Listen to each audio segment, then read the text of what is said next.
안녕하세요. DJ 선아입니다. 오늘의 사연 시작해 보겠습니다.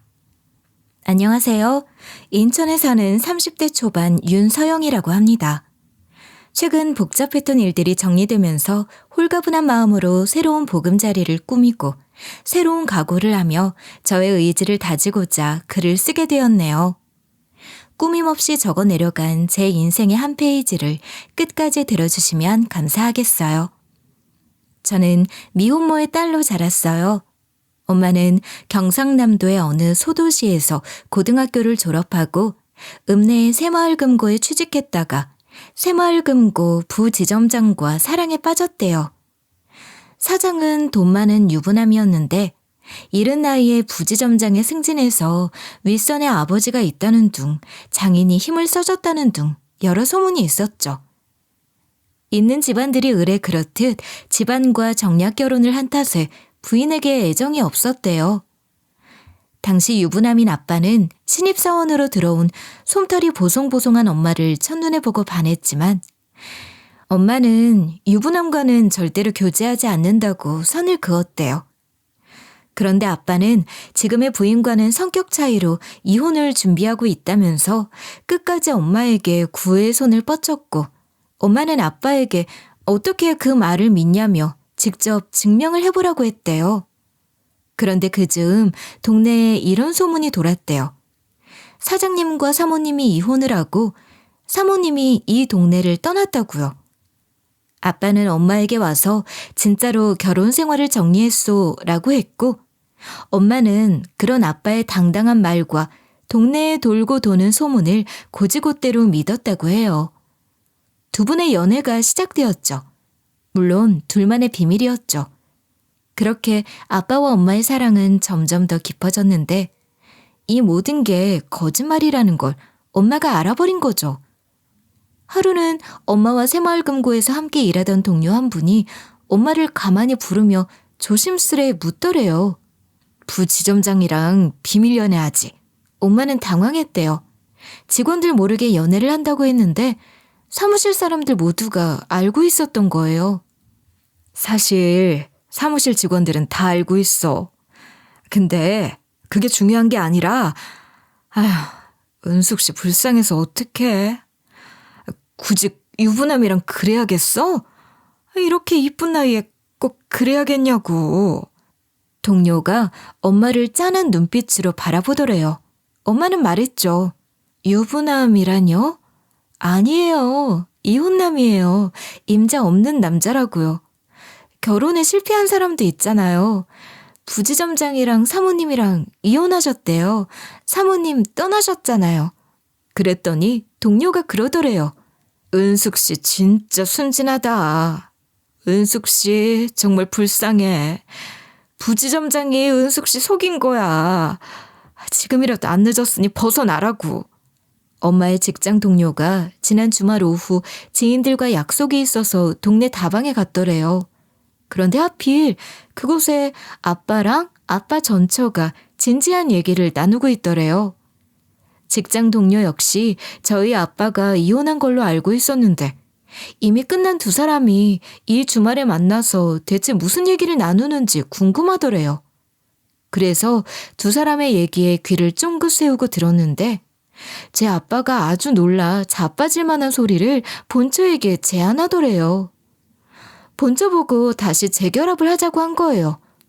본처는 그럼 저희 엄마는 어떻게 할 거냐면서 저희 엄마랑 정 만나고 싶으면 뒤에서 만나거나 따로 두 집 살림하는 것 정도는 눈 감아줄 수 있다고 그 말을 아주 당당하게 하더래요. 아빠는 그 말에 아무 대꾸 안 했고요. 그리고 더 황당한 건 잠시 침묵하다가 본처에게 이런 말을 하더래요. 아직은 재결합하는 사실을 떠들고 다니지 말라고. 특히 저희 엄마한테는 들키지 않게 조심하라고 했대요. 부지점장님 그렇게 안 봤는데 정말 이기적이에요. 이혼을 했으면 끝내는 게 맞죠. 재결합은 뭐고 또 은숙 씨 앞에서는 이혼한 척 하라는 게 그게 말이 돼요? 그러고 보면 본처도 참 웃겨. 사장님이 그렇게 하란다고 해요? 돈이 많으면 그래도 되는 거냐고요. 은숙 씨는 놀이개감이야. 장난감이라고. 언제 버려질지 모르니까 여기서 멈추라고요. 정신 챙기고 살아, 제발. 동료의 말에 엄마는 충격을 받았고 아빠에게 따져 물었다고 해요. 전 부인과 다시 합치는 게 맞냐고요. 엄마의 말에 아빠는 아무런 대답도 하지 못했고 충격을 받은 엄마는 결국 자리를 박차고 나와버렸다고 해요. 아빠는 엄마를 잡으려고 했지만 엄마는 단호한 결심을 해버린 거죠. 엄마는 소리소문 없이 신변을 정리하고 고향인 마을을 떠나 새로운 보금자리를 찾았대요. 그렇게 아빠에게서 받은 충격을 잊고 살려고 했는데 뱃속에 새 생명이 자라고 있더래요. 엄마가 늘 저에게 그러셨어요.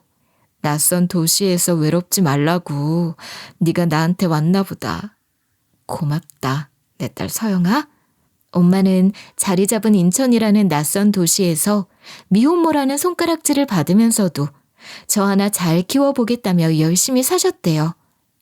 식당 일에, 건물 청소에, 화장품 판매원에 닥치는 대로 일을 했지만 엄마와 저는 방 한 칸에서 방 두 칸으로 넘어가질 못하고 힘들게 살았죠. 제가 태어나면서부터 몸이 약했대요. 엄마가 일을 해서 목돈을 모아두면 제가 아파서 병원비로 모조리 들어가고 또 돈을 좀 모으면 또 아파서 병원 신세를 져야 하고요. 그래서 돈 모을 여력이 없었다고 해요. 다행히 제가 고등학생이 되면서부터는 병원을 멀리할 정도로 건강해졌대요. 그런데 제가 건강해지니까 반대로 엄마의 몸이 아프기 시작했어요. 그래서 저는 엄마를 돕기 위해서 고등학생이 되면서부터 방학이 되면 아르바이트를 시작했죠. 우리 집에서 버스로 10정거장 정도 되는 곳에 제법 큰 저수지가 있었는데 그 저수지 주변으로 산책로가 잘 만들어져서 식당들이 들어섰는데 그중 가장 큰 숯불갈비 가든 식당에서 홀서빙 아르바이트를 구한다는 거예요. 다행히 그 식당에 취업을 해서 돈을 벌기 시작했죠. 아르바이트 첫날이었어요. 일을 마치고 집에 가려는데 한 남학생이 저를 부르는 거예요. 여기는 번화가가 아닌 숲길이라서 밤길이 무서워. 버스 정류장까지 데려다 줄게. 타. 그러는 거예요. 이 남학생은 사장님의 아들이었어요. 솔직히 밤길이 무서웠는데 사장 아들이 자전거로 버스 정류장까지 태워다 준다고 하니 마음이 놓였어요. 저는 고등학교 1학년, 사장님 아들은 고등학교 3학년. 그렇게 제가 아르바이트가 끝나면 이 남학생은 저를 버스 정류장까지 자전거로 태워다 줬죠. 그러다 어느새 이 남학생은 저를 제 집 앞까지 데려다 주게 되었죠. 눈이 맞아버린 거예요. 그러다 제가 고등학교 2학년 여름방학 때 남편과 저는 서로의 마음을 확인했고 사랑에 빠져버렸어요. 저는 엄마를 속이고 남편도 부모님을 속이고 그렇게 아르바이트가 끝나면 데이트를 즐기곤 했죠. 그런 어느 날 남편과 손깍지를 끼고 저수지 옆 산책로를 걷는데 식당 사장님 부부와 눈이 딱 마주쳐버렸죠. 너희들 여기서 뭐하니? 손잡고 뭐해? 너 고등학생이잖아. 고등학생이 되바라져서는 우리 아들을 꼬셔? 시어머니는 첫눈에 저와 남편의 분위기를 알아채셨고 길길이 날뛰셨어요. 주변을 두리번거리더니 바닥에 떨어져 있던 나뭇가지를 주워와서는 남편을 때리기 시작했어요. 아들, 네가 뭐가 부족해서 저런 년이랑 사귀는 거야? 너 저 년이 어떤 년인 줄 알아? 저 년 엄마는 미혼모야. 유부남 아기를 뱃속에 담아 고향에서 쫓겨나서 우리 동네까지 굴러들어온 년 딸이야. 공부해서 대학 가면 머리 좋고 집안 좋은 여대생들이 줄줄 네 뒤를 따를 텐데 뭐가 좋다고 저런 애랑 노닥거리고 다녀. 그때 남편은 재수생이었어요. 이 사실을 알게 된 저희 엄마도 반대하는 건 마찬가지셨어요. 서영아, 너 고등학생이야. 고등학생이 무슨 연애야. 사회인이 돼서 만나. 그래도 안 늦어. 그러시면서 엄마는 자신의 인생과 저를 빗대셨죠. 서영아, 엄마는 네가 엄마 인생 닮을까 봐 걱정돼. 하시면서 남편과의 만남을 결사반대하셨죠. 하지만 불을 끄려고 하면 더 번지듯 연애도 그렇잖아요. 양가 집안에서 반대를 하면 할수록 남편과 저의 사랑은 로미오와 줄리엣처럼 더욱더 불타올랐어요. 게다가 남편과 저는 그때 혈기가 아주 왕성할 때였으니까요. 생각해보면 남편과 저는 그때 참 당돌했었나 봐요. 어른들의 걱정에도 불구하고 요리조리 눈을 피해가며 꿋꿋하게도 사랑을 나누었으니까요. 그러다 제가 20살이 되던 해에 시어머니에게 또 걸려버렸죠. 남편과 영화를 보자고 약속하고 극장 앞에서 기다리는데 남편이 나타나지를 않는 거예요. 대신 시어머니가 부지깽이를 손에 들고 나오셨더라고요. 그 부지깽이로 저를 협박하면서 하는 말이 이 연놈들이 아직도 연애질이네. 그렇게 떨어지라고 해도 떨어지질 않아? 야, 네가 순진한 내 아들 꼬드겨서 놔주질 않는 거지? 거지 같은 년. 너 한 번만 더 우리 아들 만나면 내가 가만히 두지 않을 거야. 무슨 수를 써서라도 내 아들 니년 옆에서 떼놓을 테니 그리 알아. 하시면서 으름장을 놓았죠. 그리고 시어머니는 식당 일을 내팽개치고 남편을 방에 가둬버렸죠. 하루 24시간을 지키고 계셨어요. 저와 헤어지라고요. 확답하기 전에는 방문을 열어주지 않겠다고요. 그런데 남편은 시어머니보다 한술 더 떠서 그래요. 서영이랑 못 만나게 하면 저 죽어버리겠습니다. 하고는 단식에 들어갔죠. 남편이 한번 한다면 하는 사람이라서 며칠을 굶었던지 탈수 증상이 와서 응급차에 실려가게 되었죠. 결국 시어머니는 두 손 두 발 다 들고 남편에게 제안을 하셨죠. 그럼 일단 군대에 다녀와라. 군대에 다녀와서도 너희들 마음이 하나라면 결혼시켜주마. 아들 넌 제대 후에 이 식당 물려받아 운영할 생각하고 너는 내 아들이 제대하고 돌아올 때까지 이 식당에서 차근차근 일 배워라. 나도 더는 양보 못한다. 남편과 저는 시어머니의 제안을 받아들였죠. 어른들에게 인정받으며 사랑하고 싶었으니까요. 남편은 그 길로 군입대를 했고 저는 정식 직원으로 식당에서 일을 하게 되었죠. 시어머니가 그러시더군요. 우리 식당은 평일 손님이 그리 많지 않다. 점심과 저녁 장사는 우리 식구랑 너만 있으면 되고 주말에는 아무래도 나들이 객이 있으니까 주방에서 일할 아주머니를 2명 정도 부르마. 그런데 이게 웬걸요? 주말에 서빙 아르바이트만 할 때는 잘 몰랐는데 식당 주방 일을 직접 해보니 참으로 힘들더군요. 주방 일이라는 게 끝이 없었어요.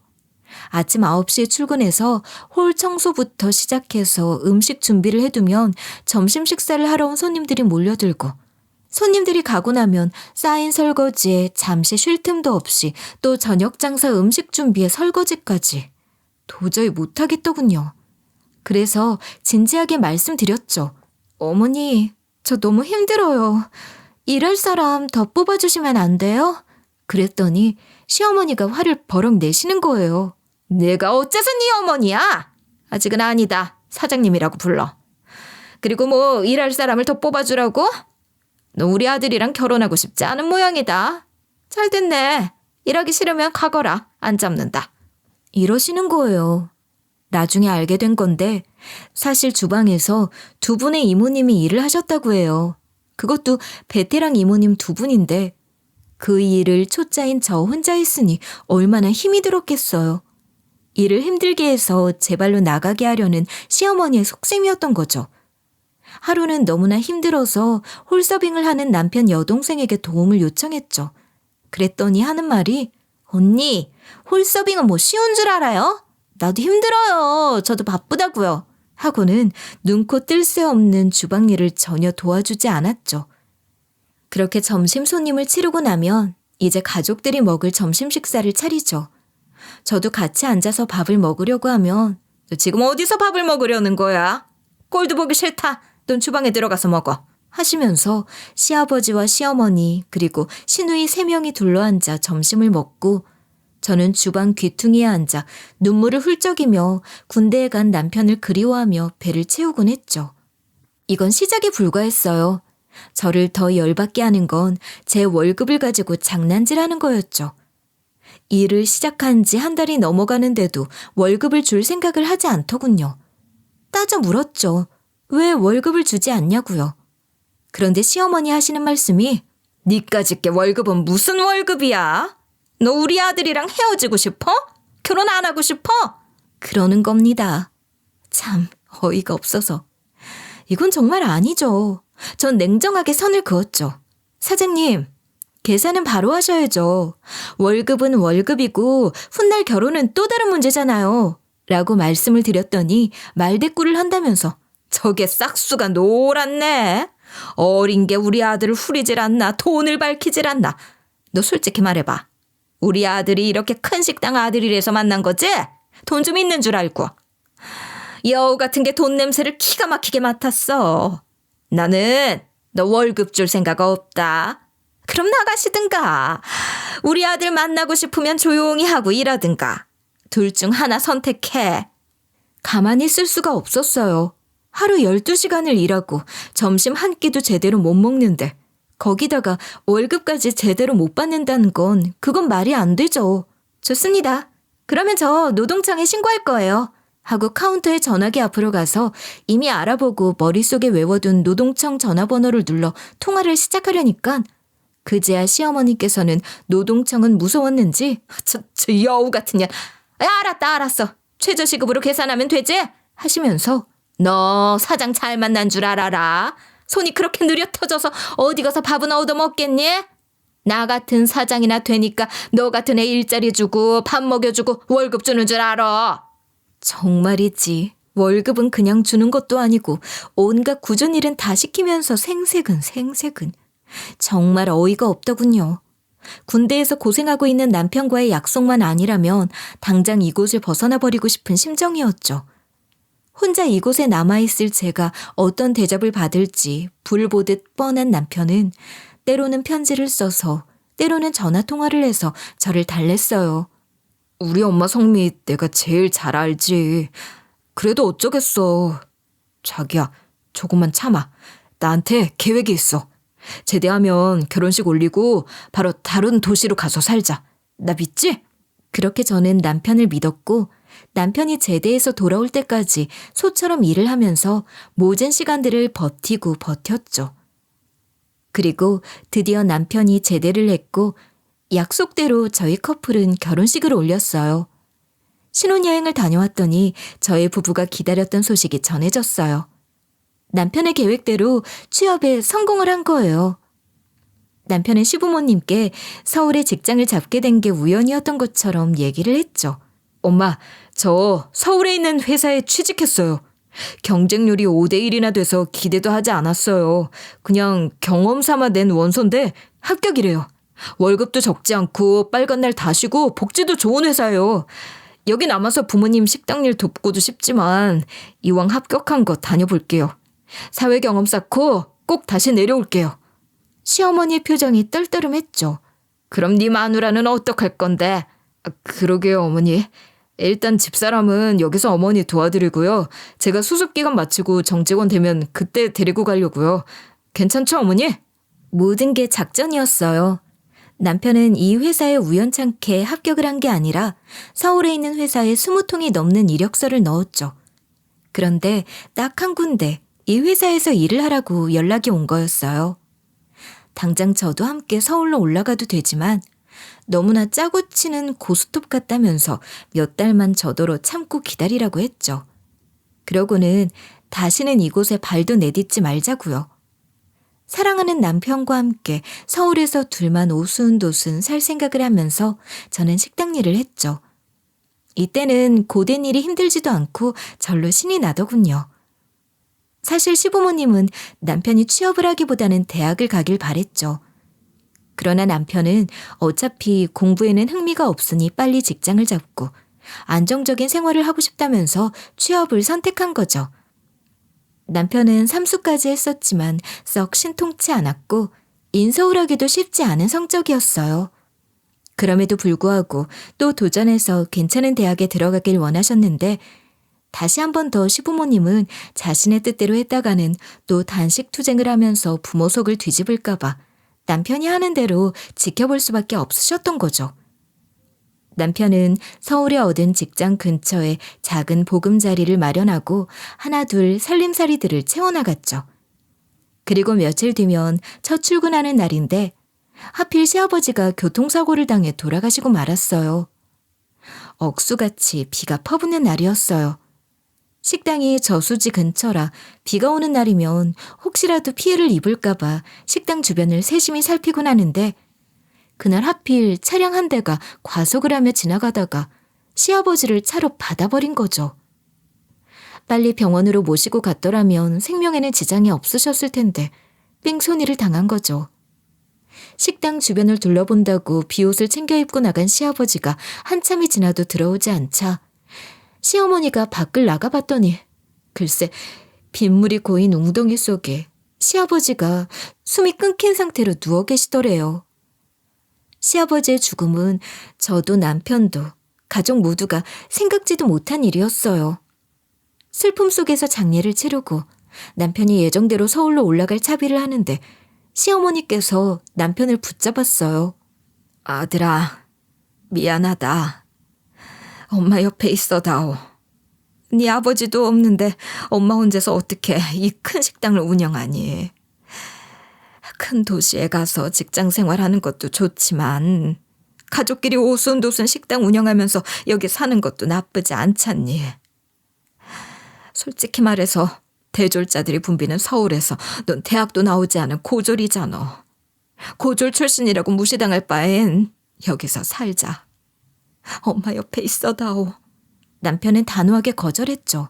저 1살이라도 어려서 큰 도시에 나가서 일해보고 싶어요. 만약에 제가 고졸이라서 무시당한다면 대학도 다닐 거예요. 야간 대학 다니면 직장 다니면서도 공부할 수 있잖아요. 엄마, 저 대학생 되는 거 바라시잖아요. 저 잘할 거예요. 잘할 자신 있어요. 남편이 거절을 하자 시어머니는 감정에 호소를 하더군요. 눈물 콧물을 흘리면서요.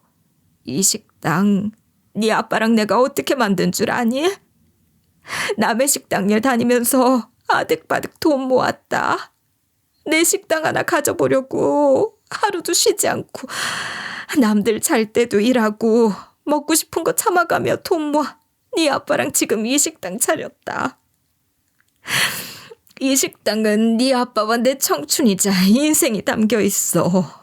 그러니 제발 아들 네가 이어받아라. 나랑 같이 하자꾸나.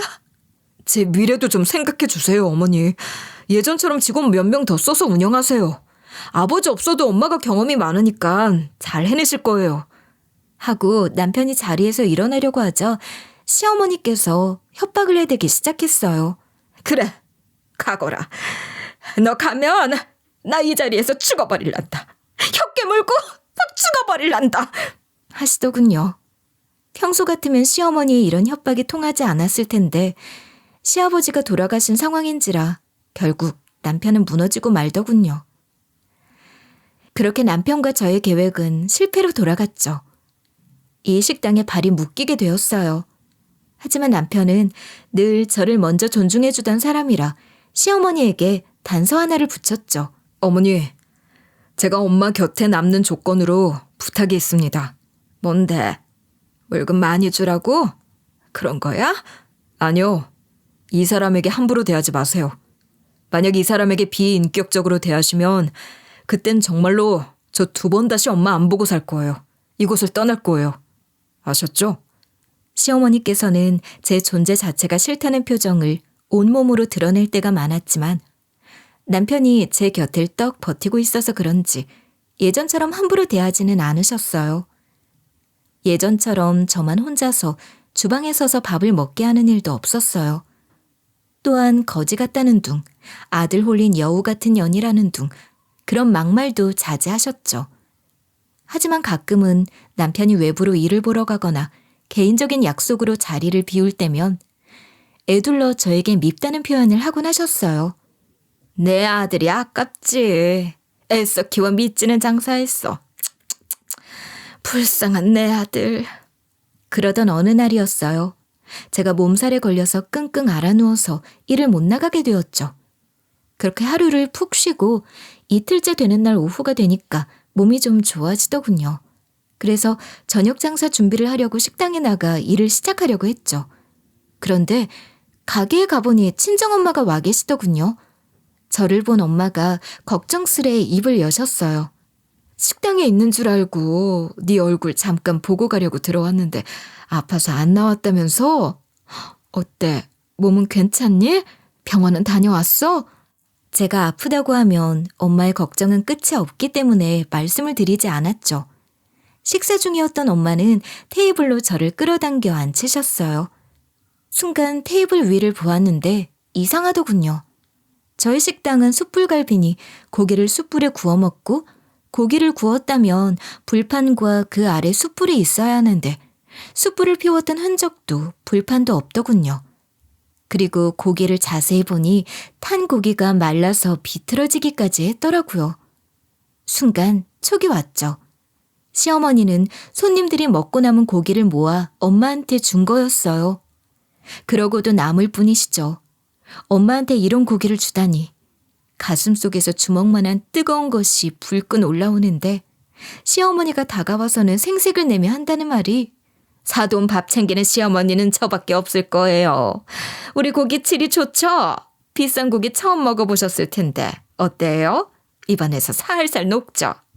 남기지 마시고 꼭꼭 씹어 다 드시고 가세요. 언제 또 이런 고기 드셔보시겠어요?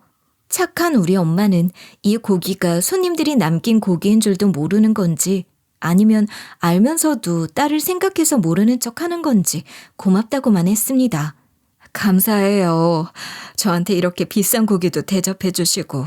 그러니 우리 딸한테는 얼마나 잘하실지 눈에 훤하네요. 하면서 엄마는 감사하다는 말을 몇 번이나 하는 겁니다. 시어머니가 저한테 못되게 구는 건 참지만 엄마에게까지 이러는 건 정말 참을 수가 없었어요. 저는 시어머니에게 두 눈을 치켜뜨고 하고 싶은 말을 다 쏟아냈죠. 어떻게 우리 엄마한테 이런 고기를 줄 수가 있어요? 그러는 건 아니죠. 그랬더니 시어머니 하는 말이 그게 무슨 소리냐? 이런 고기라니. 몰라 물어? 우리 집 고기가 얼마나 좋은데? 귀한 고기 네 엄마한테 대접했으면 감사하다고는 못할 망정 뭐가 불만인데? 이게 그냥 보자 하니까 지 분수를 몰라. 네 엄마 옆에 있다고 나한테 대드는 거야? 난 그 꼴 못 본다. 미혼모 딸년이라 그런가 버릇이 없어. 가정교육이라고는 눈을 씻고 봐도 없어. 어디 거지 같은 게 내 며느리라고 집안에 들어와서는. 가정교육이라고요? 웃기고 계시네. 당신은 인간교육을 제대로 받아서 이런 행동을 해요? 손님들이 먹다 남은 고기들을 모아뒀다가 사돈상에 대접한 게 그게 인간으로 살 짓이에요? 그래, 손님들이 남긴 고기 모아놨다가 드린 거다. 왜? 뭐가 틀렸어? 너나 네 엄마는 딱 이런 고기가 어울려. 남이 먹다가 남은 고기 말이야. 거지한테 거지 취급하는 건 당연한 거 아니야? 이 말을 듣는데 참을 수가 없었죠. 가슴에 있던 주먹만한 뜨거운 것이 올라오고 말았어요. 거지라는 말이 입에 달라붙어서 정말. 마음 씀씀이가 더러운 당신 같은 사람을 상거지라고 하는 거예요. 제대로 알고나 표현하세요. 그리고 하나 더 알려드려요? 거지랑 사는 당신 아들도 그럼 거지겠네요? 어떻게 아들한테까지 이런 표현을 써요? 하고는 저는 엄마를 모시고 식당 밖으로 나와버렸어요. 며느리한테 거짓 소리 들은 시어머니는 화가 나서 길길이 뛰더군요. 저는 집에서 쉬고 있는 남편에게 달려가서 시어머니가 당신 없는 사이에 우리 엄마에게 손님이 먹다 남은 고기를 줬던 얘기를 했죠. 눈물을 펑펑 흘리면서요. 그러고는 제 마음을 전했죠. 나 이렇게는 더 못 살겠어. 앞으로도 이렇게 살아야 한다면 정말 끔찍해. 난 시어머니랑 인연 끊을 거야. 당신도 인연 끊어. 안 그럼 나 이혼할 거야. 라고 선언을 해버렸죠. 진심이었어요. 전 이혼을 할 마음이었죠. 우리 엄마에게 그런 고기를 대접한 시어머니를 용서할 수 없었으니까요. 그러자 남편이 그러더군요. 난 너랑 이혼은 못해. 대신 우리 엄마랑 내가 인연을 끊을게. 내 엄마가 이런 분이니 정말 미안하고 정말 부끄럽다. 하면서 남편은 제 엄마에게 가서 대신 사과를 드렸죠. 그러고는 식당으로 달려갔어요. 남편은 손님이 있든 말든 아랑곳하지 않고 식당을 다 엎어버렸죠. 세상에 어떻게 사돈한테 그런 짓을 할 수 있어요? 엄마가 사람이에요? 사람이라면 그런 짓은 못해요. 당장 가서 장모님에게 사과하세요. 무릎 꿇고 빌라고요. 식당은 아수라장이 됐고 남편은 식당 일을 그만두겠노라고 선포를 해버렸죠. 그건 시어머니가 가장 두려워하는 말이죠. 그년이 그러든? 내가 손님상에 오른 고기 지 엄마 줬다고? 다 오해야. 사실은 내가 먹으려고 모아둔 건데 네 장모가 연락도 없이 들이닥치더라. 그래서 같이 먹자고 한 건데 그걸 꼭 자기 혼자만 먹게 한 것처럼 얘기를 했구나. 정말이야. 네 장모 불러서 삼자대면 하자. 분명 자리에 같이 앉아 있었다니까. 엄만 제가 바보로 보이세요? 엄마는 자리에 앉아만 있었을 거 아니에요. 고기는 안 먹었을 거 아니에요. 시어머니는 남편에게 오해가 있다면서 이런저런 변명들을 했지만 그걸 믿을 사람이 누가 있겠어요. 그 일로 남편은 엄마 곁을 떠나기로 결심했죠. 남편과 저는 새로운 도시로 이사를 와 직장을 먼저 구했어요. 남편과 늘 함께 있고 두 사람 모두 건강하니 세상 부러울 게 없더군요. 더군다나 시어머니 눈치 보지 않고 엄마를 자주 볼 수 있어서 너무나 좋았어요. 이제 행복할 일만 남았는데 엄마가 아프셨어요. 자꾸 기력이 딸린다고 하시면서 누워만 계시더라고요. 의심스러워서 병원을 모시고 가서 정밀 검사를 받아봤더니 유방암 1기라고 하더군요. 다행히 빨리 암이라는 존재를 발견했고 위치가 좋아서 수술도 잘 마무리가 됐죠. 저는 제 집에 엄마를 모시고 와서 오롯이 병간호를 해드리고 싶었어요. 엄마는 마다하셨지만 환자를 혼자 내버려 둘 수가 없었어요. 퇴원 후에 엄마를 모시고 저희 집으로 왔는데 집 앞에 2번 다시는 보고 싶지 않은 시어머니가 서 계시는 겁니다. 사실 남편과 저는 그간 시어머니에게 몇 년 동안 전화 한 통도 하지 않았어요. 저희가 어디에 사는지도 시어머니께 알리지 않았죠. 제가 시어머니를 보고 당황한 만큼 시어머니는 저희 엄마를 보시고 당황하시더군요. 그러고는 저희 엄마에게 인사조차 하지 않고 본인 하고 싶은 말만 짓거리더군요. 집안에 여자 하나 잘못 들어와서 이 사달이 나는구나. 니년이 뭐가 잘나서 천륜을 끊어놔? 네가 그렇게 잘나서 아들과 엄마 사이를 갈라놔? 이 천벌을 받으려나? 세상에 아들 사는 집을 안 알려줘? 오죽했으면 내가 등본을 떼보고 여기까지 찾아왔을까? 이 나쁜 년은 이년이 우리 가족을 생이별 시켜놔? 하면서 입에 담지도 못할 쌍스러운 욕까지 섞어가면서 내뱉더군요. 정말 하는 짓 하며 하는 말 하며 어찌 그렇게도 쌍스러운지 고개가 내둘거려지더군요.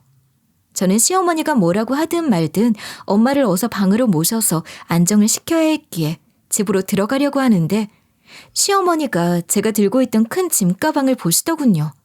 그러면서 제 짐가방을 발로 툭 차는 겁니다. 이 가방은 뭐야? 네 어미 보따리 장사 시작했니? 대체 뭘 파는데? 이 안에 뭐가 들었는데?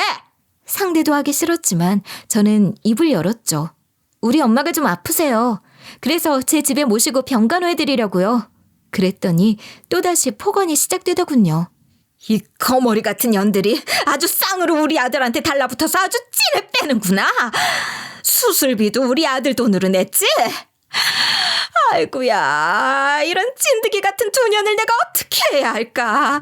전생에 무슨 원수를 진 거야. 아이고, 내가 못 살아. 너 같은 년이 우리 아들 옆에 붙어 있다가는 돈만 빼먹을 게 아니라 간이며 쓸개까지 다 빼먹을 거야. 우리 아들 말라 비틀어져서 죽을 거야. 너희들 둘 다 이 집에서 나가. 이혼해. 당장 이혼해. 당장 내 눈앞에서 도장 찍으라고. 지렁이도 밟으면 꿈틀거린다고 했나요? 시어머니의 이런 어처구니 없는 말에 이제는 발끝에서 머리끝까지 피가 쏟는 게 아니라 헛웃음이 나오더라고요. 말대꾸할 가치조차 없는 인간이지만 그래도 어쩌겠습니까? 이에는 이, 눈에는 눈. 대응을 해야죠. 저 이혼 못해요. 안 해요. 그리고요, 이 집안에서 나갈 생각 없으니 상관 마시고 당신이나 집에 가서 짐 챙기세요. 뭐? 당신? 얘가 쥐약을 처먹었나? 시애미한테 뭐라고? 제가 이 집까지는 정말 하지 않으려고 했는데 너무나도 시어머니의 행동이 상식 밖이라서 저는 바로 부동산에 전화를 걸어서 시댁집인 숯불갈비 가든 식당을 급매로 내놓으라고 했어요.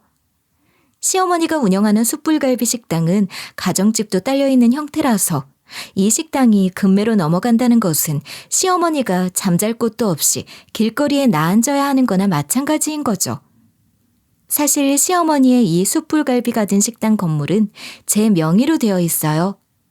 재작년 아가씨 부부가 사업을 한다면서 이 가든을 담보로 잡혔었죠. 그런데 사업을 홀라당 말아먹어서 이 식당이 은행으로 넘어가게 되었어요. 그때 제가 이 식당을 제 명의로 사게 된 거죠. 제가 이 가든을 제 명의로 살 수 있었던 건 다시 재회하게 된 친부의 도움이었어요. 제가 친부와 다시 만나게 된 건 남편과 제가 시댁과 인연을 끊고 나와 둘이서 살림을 차릴 즈음이었어요. 하루는 엄마가 아주 진지한 목소리로 저희 부부를 집으로 부르시더라고요. 집에 갔더니 처음 보는 노신사가 앉아 계셨는데 그분이 바로 제 친아빠라고 엄마가 소개를 하시더라고요. 저에게 아빠란 평생을 없을 줄 알면서 살았는데 이렇게 제 눈앞에 아빠가 나타나다뇨. 꿈인지 생시인지 울어야 할지 웃어야 할지 모르겠더라고요. 하지만 아무리 생각을 해봐도 반갑지 않았어요. 반가워야 할 이유가 없었어요.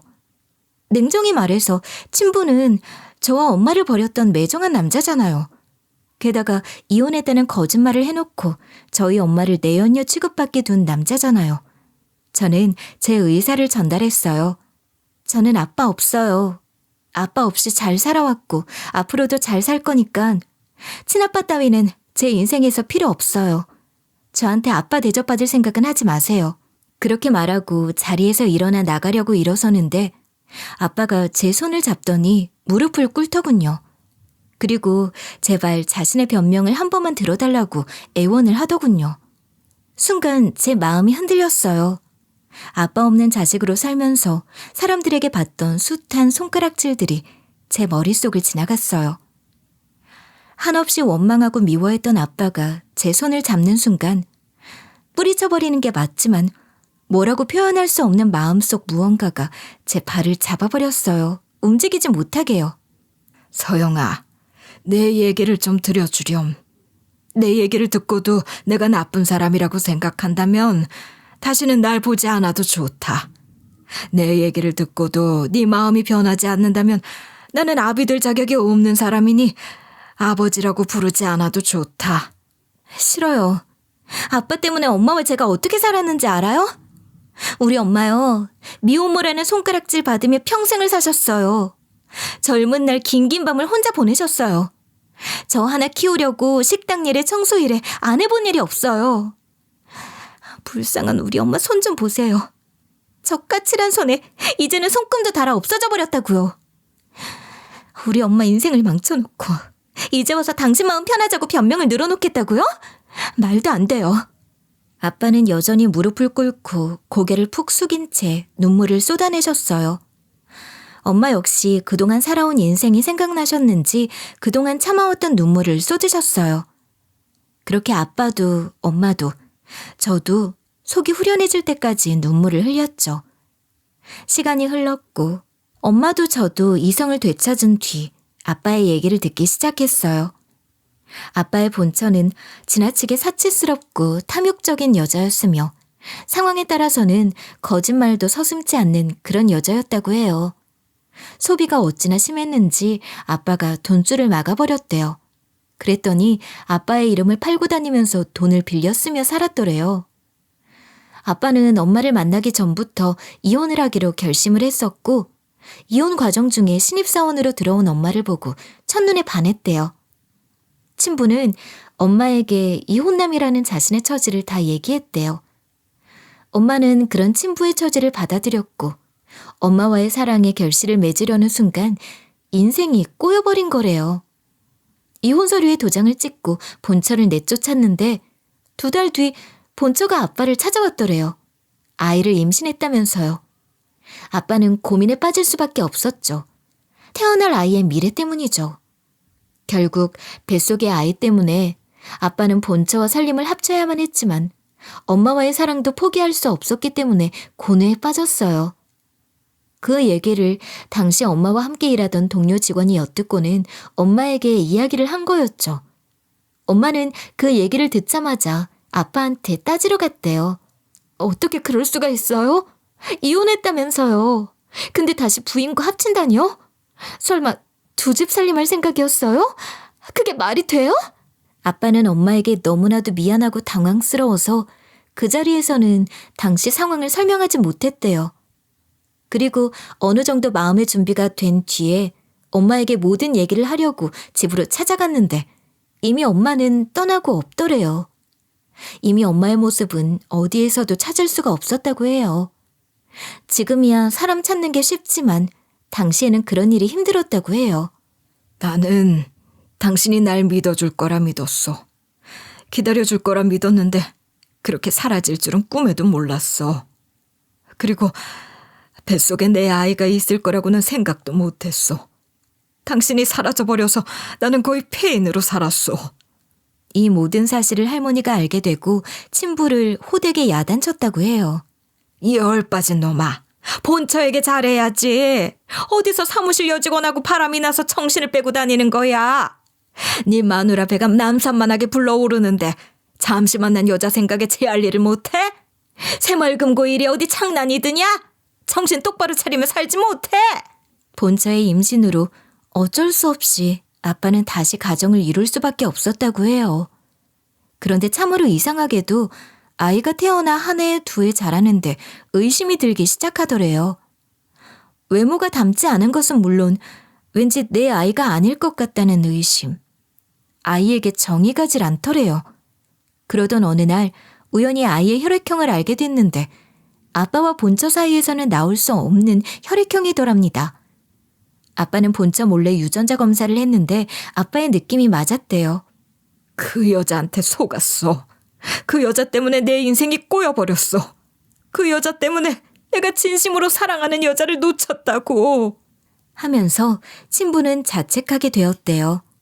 그리고 본처에게 모든 사실을 알고 있다고 말한 뒤에 법적 책임을 묻겠노라고 했대요.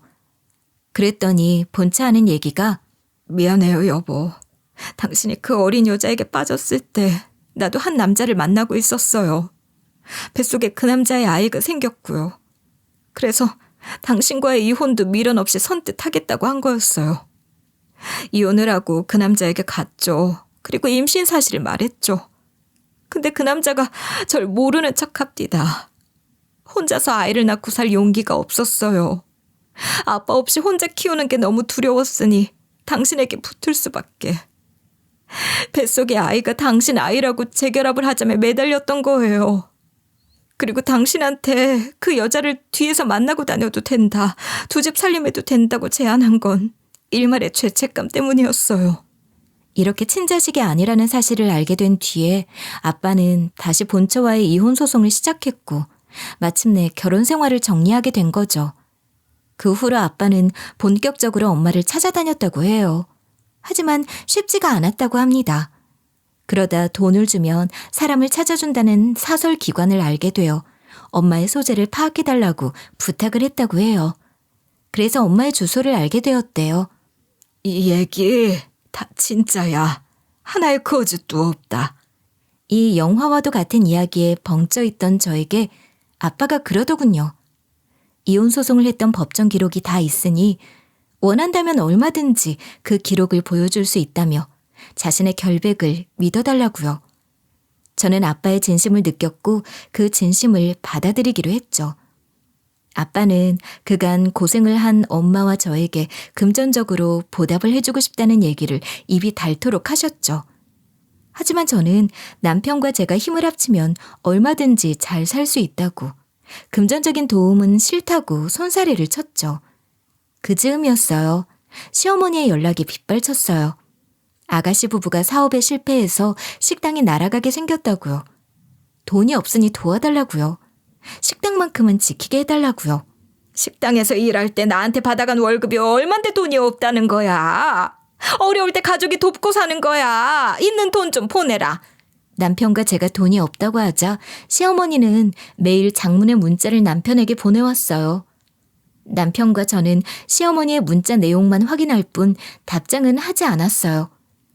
무엇이든 꼬투리를 잡아내 남편과 저를 괴롭힐 게 뻔하니까요. 하지만 남편과 저는 매일매일 머리를 맞대고 고민을 했죠.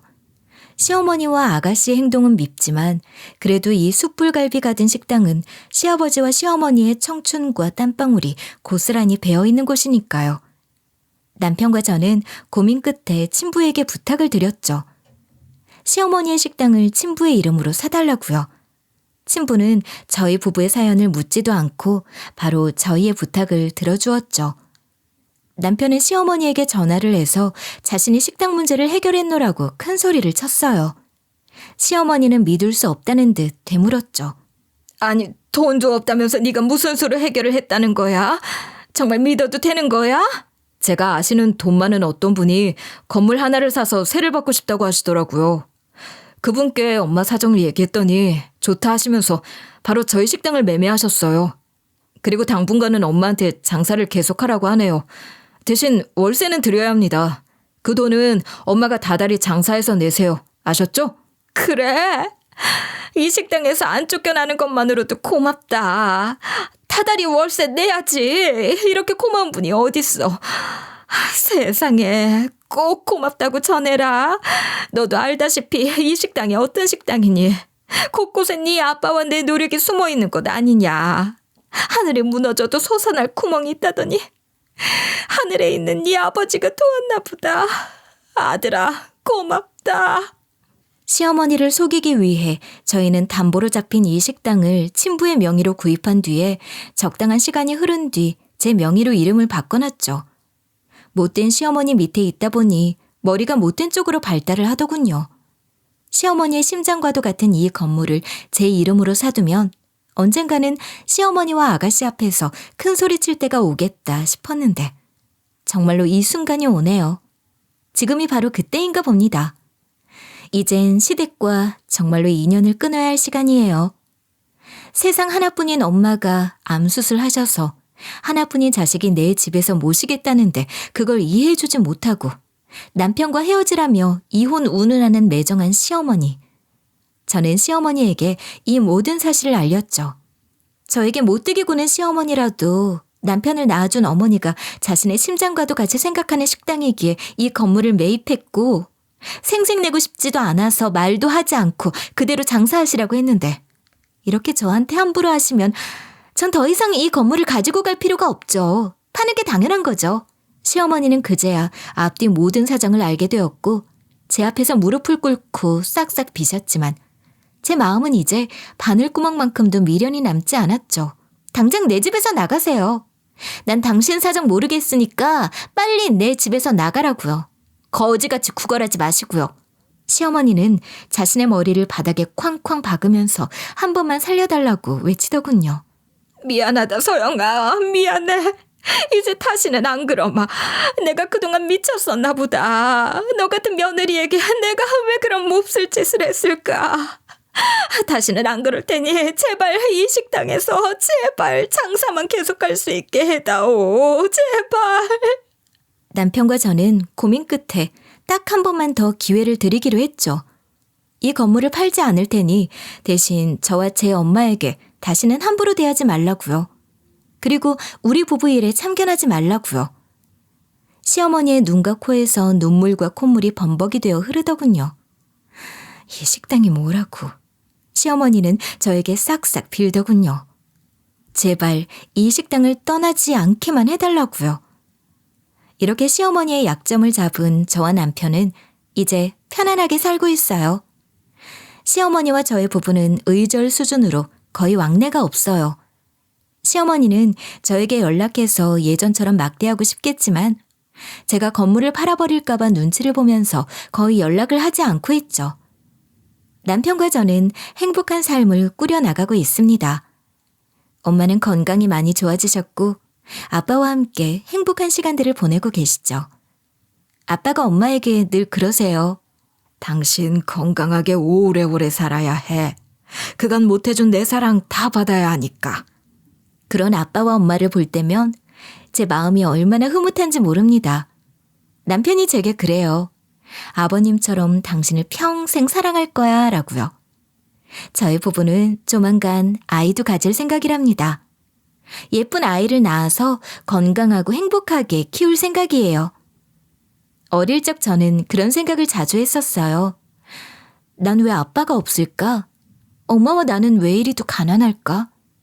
아빠가 있었으면 좋겠다. 돈이 많으면 좋겠다.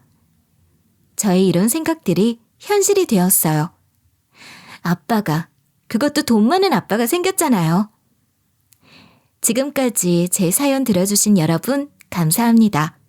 여러분의 가정에도 늘 행복과 웃음이 가득하시길 바랄게요.